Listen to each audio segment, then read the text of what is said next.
Good day, good people. Relevant Thoughts blog is back. I'm your guy, Lewis to the T, and as always, I'm excited to be here with you, hoping we can get a dialogue started. Drop your questions and your comments in the box below, and I'm just going to jump right in. This month's series is entitled Relevant Thoughts. Yes, July is Relevant Thoughts month, and we started off week one saying that Black people are relevant, talked about how we show up in the world, our cultural expression, and how we fit into today's society and in our community. Last week, week two, I talked about our role being relevant, the role of whoever it is that you are as a person, whether it's a sibling or a friend, a co-worker or an employer, your role is relevant. And this week, I want to talk about self-care.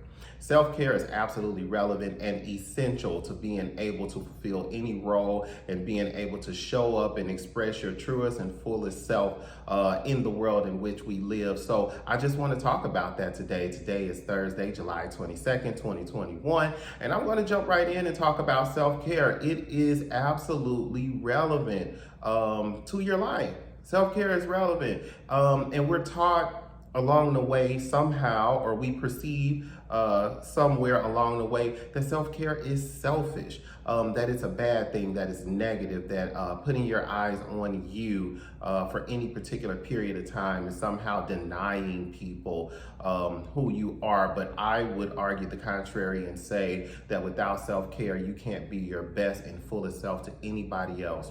Whoever came up with, and I'm sure it was a scientist because it has scientific grounding, the saying that you get on airplanes, when the oxygen masks fall, make sure that you put yours on first and then assist those who need help. That is the way we have to live our lives. That is what self-care is all about. You have to take care of yourself first so that you are financially, physically, spiritually, mentally, and emotionally capable of pouring into and helping others in those areas. These are the things that are essential to being able to assist our fellow man, and to me, that's the highest calling of them all. You have to take care of self in order to take care of others. If your finances are in disarray, you cannot help others financially. If physically you are not at your best self, you can't help others physically. You may need to lift somebody. You may need to pull or push somebody. This is in real life. You know, our loved ones, they get sick, they age, they go through things as we will ourselves, and you have to have the physical strength to be able to assist them, to be able to assist yourself, even as you age and become your best self in health. You know, our health really is our wealth. Without your health, all the money in the world won't change a thing. You have to be able to be spiritually grounded and sound in whatever it is that you believe in order to help other people. There are often times where what we battle is not in the physical and it can't be cured with money. So where are you spiritually? How are you grounded? Do you have faith? Do you believe?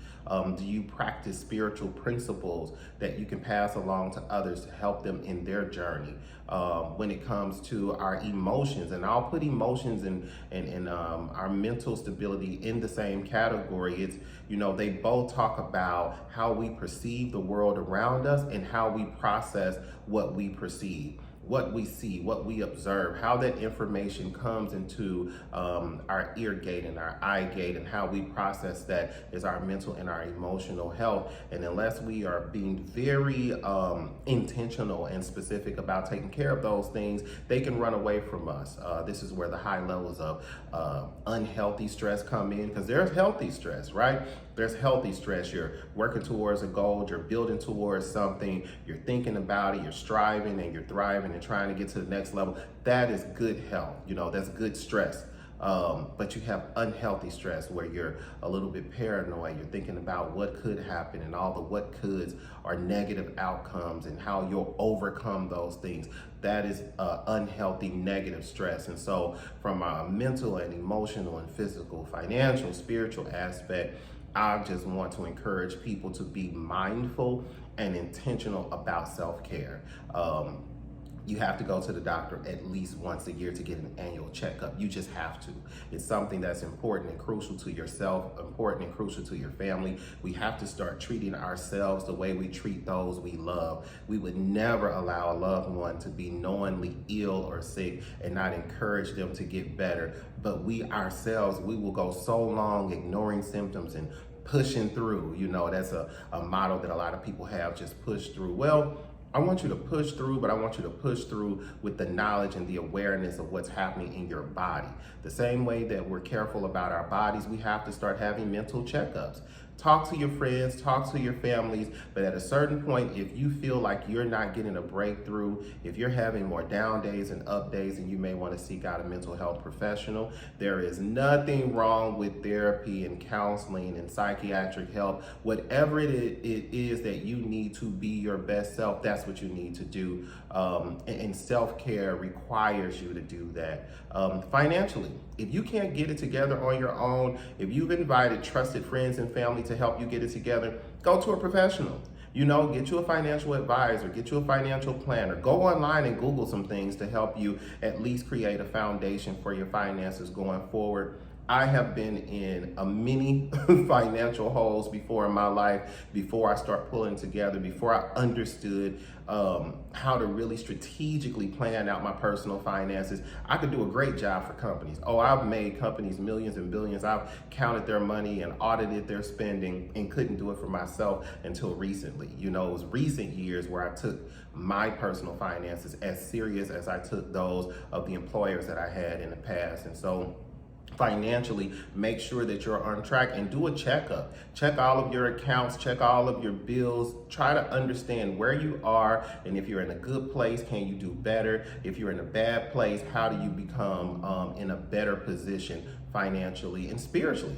We cannot leave that out. Not all people believe the same things, but I believe that we all believe something.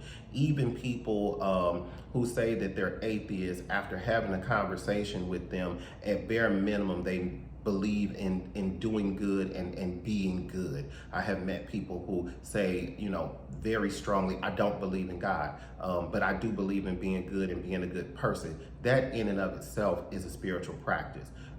Being kind to other people, no matter how you label it, is a practice. So find out, you know, if you don't know, find out what it is that you truly believe.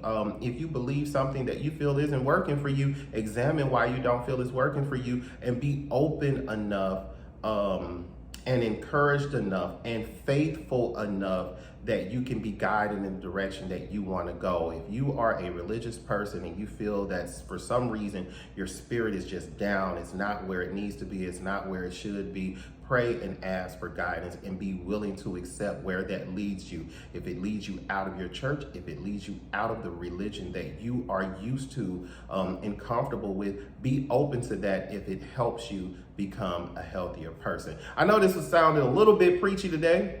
I probably sound a little bit preachy all the time to some people, but I really am so serious about self-care. And as always, the t-shirt says a little bit something about the subject. Be unapologetic about it.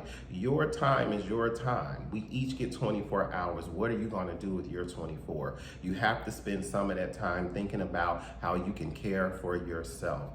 In all the categories that I named. So I hope you got something out of this. I hope you'll share it with somebody and share your thoughts with me. If you could provide some information for me to do better, be better, and be my best self, I would appreciate that as well. So you'll see this video on YouTube, Facebook, Instagram, and just a little bit on Twitter because, hey, that's their rule. I'm your guy, Lewis to the T. This is Relevant Thoughts Blog, and I'll see you again next week.